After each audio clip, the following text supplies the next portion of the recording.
بسم اللہ الرحمن الرحیم اعوذ باللہ من الشیطان اللعین الرجیم بسم اللہ الرحمن الرحیم وبہ نستعین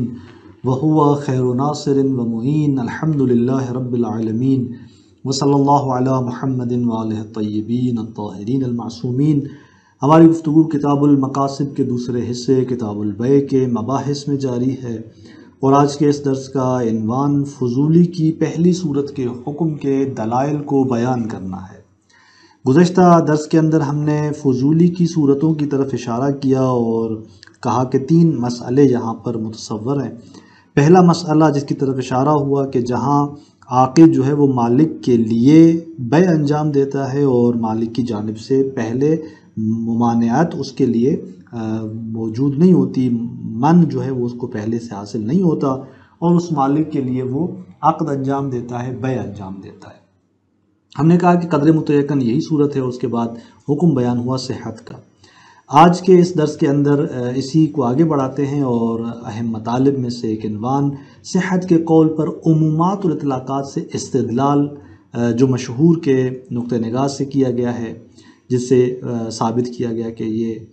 مورد فضولی کا صحیح ہے، کس طرح سے استدلال کیا گیا۔ پھر حدیث عروہ بارقی کا بیان اور اس سے استدلال، اور آگے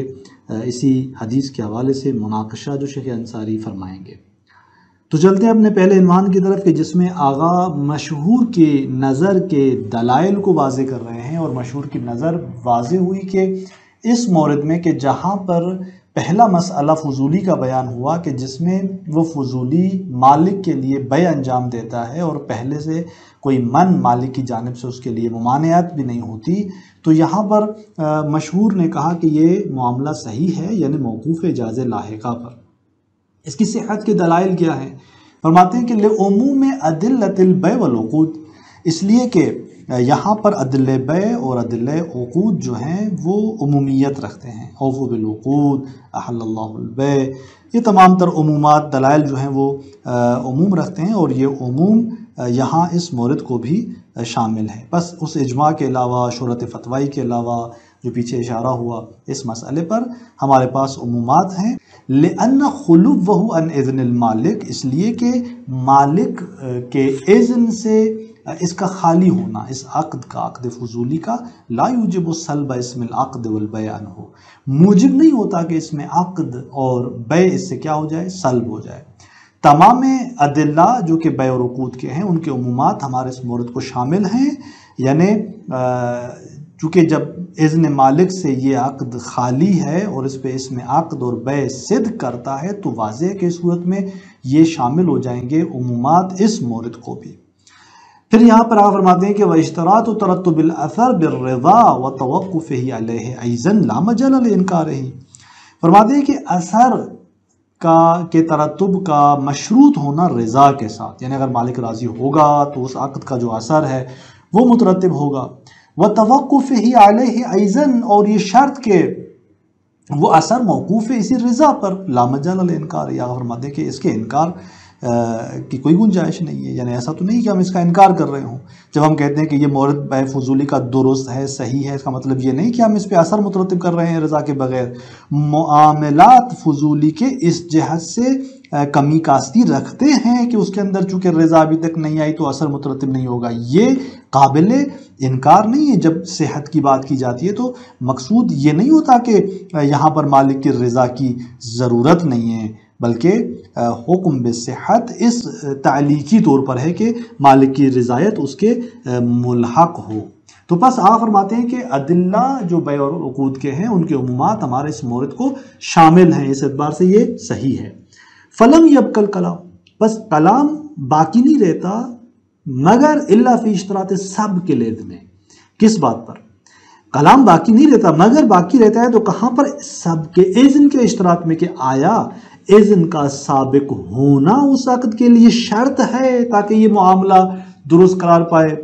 یا نہیں؟ اگر ہم کہتے ہیں کہ اذن کا سابق ہونا شرط ہے تو پھر فضولی کی بیع باطل ہے۔ لہذا گفتگو کہاں پر ہے؟ اذن کے اس سابقہ ہونے کو شرط جانا جائے، یہ مورد گفتگو ہے۔ وحیث لا دلیل علیہ فمقتضی الاطلاقات عدمہ، اس پر ہمارے پاس کوئی دلیل نہیں کہ جو کہے کہ اذن کا سابق ہونا ضروری ہے، مشروط ہے۔ جب اس طرح سے ہے تو بس مقتضا اطلاقات کا کیا ہے؟ عدم ہے۔ ہمارے پاس خصوصاً کوئی دلیل نہیں کہ اذن کو پہلے سے شرط جانے، اور ادھر سے اطلاقات کی تقاضا پھر کیا ہوگی کہ اس طرح کی کوئی بھی شرط جو ہے وہ نہیں ہے۔ بس اصل رضایت شرط ہے لیکن نہ مقارنت، نہ یہ کہ وہ پہلے اذن حاصل ہونا چاہیے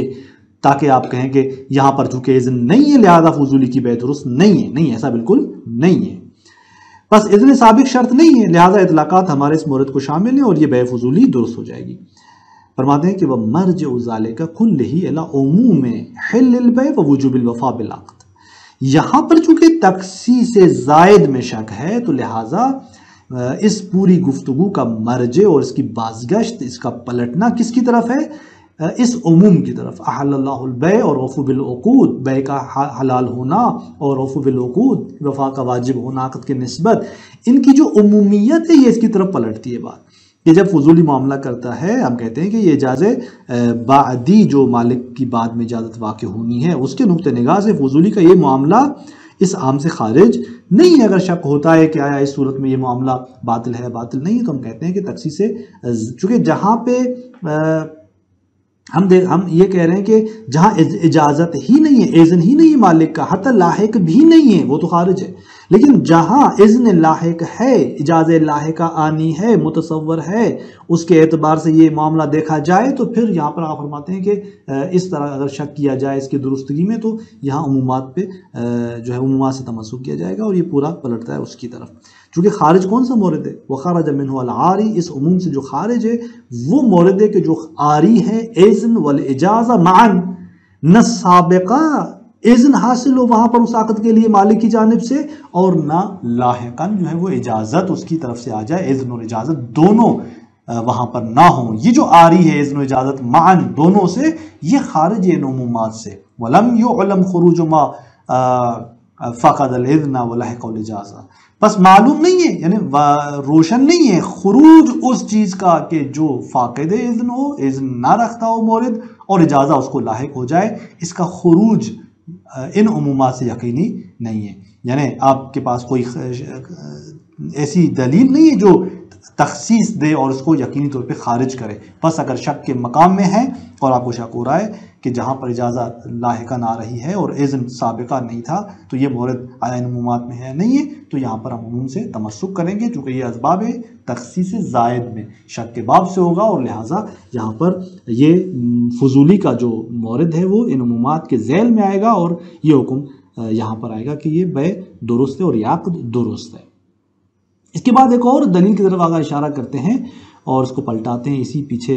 بیان کی طرف، وَإِلَىٰ مَا ذَكَرْنَا يَرْجِعُ اسْتِدْلَالُهُمْ، اسی بات کی طرف جو ہم نے بیان کی ان عمومات وغیرہ کی، انہی کی طرف پلٹتی ہے، انہی علماء اور فقہا کا استدلال اسی ہماری سابقہ بات کی طرف پلٹتا ہے۔ کون سا؟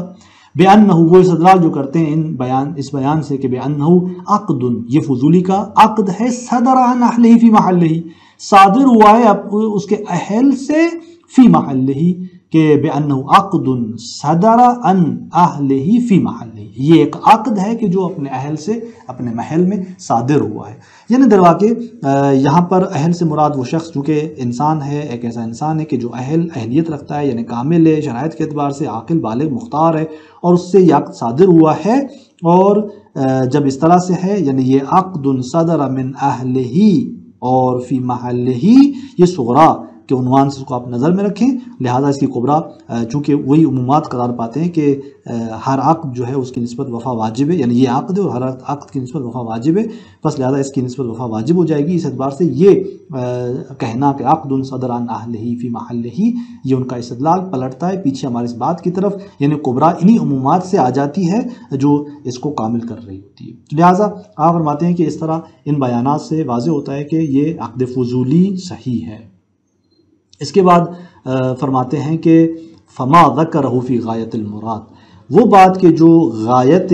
مراد کے اندر شہید کی جانب سے بیان ہوئی ہے کہ من انہ من باب المصادرات، کہ جو فرماتے ہیں کہ یہ مطلب باب مصادرات سے ہے، یعنی انہ یعنی جو آخری دلیل تھی کہ جس میں کہا گیا کہ صدر عن اہلہ فی محلہ، یہ مصادرات سے ہے، یعنی یہ دلیل عین مدعا ہے، جو آپ کا ادعا ہے وہی دلیل ہے یہاں پر۔ فرماتے ہیں کہ یہ جو شہید نے یہ بات کی ہے باب مصادرات سے ہے، جو کہ وہ کہہ رہے ہیں کہ یہ صغرا جس کو آپ مسلم لے کر آئے ہیں یہ خود متنازع ہے، یعنی یہ کہ یہ عقد ہے اس اعتبار سے کہ صدر عن اہلہ، یہ بات خود مورد نزاع ہے، ابھی ثابت نہیں ہے کہ صدر عن اہلہ صادر ہوا ہو اپنے اہل سے، یہ بات ابھی واضح نہیں ہے، ثابت نہیں ہے، آپ نے اس کو مسلم لیا اور اس کو مقدمہ بنا دیا، تو یہ تو خود باب مصادرات سے ہے، یعنی مدعا جو ہے آپ کا وہی دلیل بن گئی۔ فرماتے ہیں کہ یہ جو شہید نے بات غایت المراد کے اندر کی ہے اس طرح سے لم اتحقق وجہہ، کہ اس کی وجہ فرماتے ہیں کہ میرے لیے واضح نہیں ہے، میں ثابت نہیں جانتا اس کی وجہ کو۔ کیوں؟ لأن قون العاقد اہلا للعقد من حیث انہ بالغ عاقل لا کلام فیہ، اس لیے کہ عاقد جو ہے یہاں پر وہ اہلیت عقد رکھتا ہے اس عنوان سے کہ بالغ ہے، عاقل ہے، لا کلام فیہ، اس میں کوئی اشکال نہیں ہے۔ وقضا کون المبیع قابلا للبیع، اور مبیع بھی قابلیت بیع رکھتی ہے، بس فی محلہ ہی ہے، یعنی یہ جو کلام انہوں نے کہا فقہا نے کہ صدر عن اہلہ فی محلہ، دونوں اس کے نقطے جو ہیں وہ واضح ہیں، روشن ہیں، ثابت ہیں، متنازع نہیں ہے کہ اہل سے یہ عقد صادر ہوا ہے اس اعتبار سے کہ وہ بالغ عاقل ہے، اور اس اعتبار سے کہ فی محلہ ہی ہے کہ مثلا وہ مبیع جو ہے وہ کیا ہے، قابلیت بیع رکھتی ہے۔ بس یہاں پر مشکل کیا ہے؟ فَلَيْسَ مَحَلُّ الْكَلَامِ إِلَّا خُلُوُّ الْعَقْدِ مُقَارَنَةَ إِذْنِ الْمَالِكِ، محل کلام نہیں ہے یہاں پر مگر کون سی بات؟ مگر یہ کہ عقد خالی ہے اذن مالک کی مقارنت سے، یعنی اس عقد کے ساتھ اذن مالک ساتھ نہیں ہے، متصل ملا ہوا نہیں ہے، وہو مدفون بالاصل۔ بس مشکل یہاں سے تھی اور ہم نے اس مشکل کو حل کیا کس طریقے سے؟ اصل کے ذریعے۔ اصل سے مراد اصالۃ العموم، اطلاق، یعنی یہ کہ اصل یہ ہے کہ یہ مقارنت شرط نہیں ہے، تو لہٰذا آقا فرماتے ہیں کہ جو مشکل تھی وہ اس اصل سے حل ہو رہی ہے، اور وہ جو فقہا کہہ رہے تھے کہ صدر عن اہلہ فی محلہ وہ اپنی جگہ پر درست ہے۔ پھر فرماتے ہیں کہ وَلَعَلَّ مُرَادُ الشہید، شاید غایت المراد میں شہید کی مراد اور ان کی مقصود یہ ہو کہ ان الکلام فی اہلیت العاقد، بحث ہماری اہلیت عاقد میں ہے، یعنی عاقد کی اہلیت روشن نہیں ہے، درست ہے اس جہت سے کہ وہ بالغ اور عاقل ہے، یہ بات اپنی جگہ پہ درست ہے، لیکن اس جہت سے کہ وہ معزون نہیں ہے، اس کو سابقہ اذن حاصل نہیں ہے، لہٰذا وہ اہلیت نہیں رکھتا، شاید ان کی مراد اس جہت سے ہو اس کو اہل نہ جاننے کے حوالے سے۔ تو آپ فرماتے ہیں کہ وَيَكْفِي فِي إِثْبَاتِهَا الْعُمُومَ الْمُتَقَدَّمُ، اسی کے اس طرح کی اہلیت کے اثبات میں تو کافی ہے وہی عموم جو پیچھے بیان ہوا، یعنی ہم اس مطلب کو ان عمومات سے حل کرتے ہیں کہ جہاں پر ہم نے کہا کہ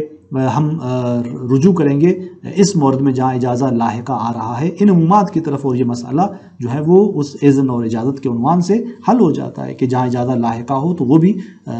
شامل ہے عمومات ان کو، اور لہٰذا یہ مشکل حل ہو جاتی ہے خلوِ عقد ان مقارنت والی اور اس طرح اس کی اہلیت کے اس مسئلے کو۔ یہ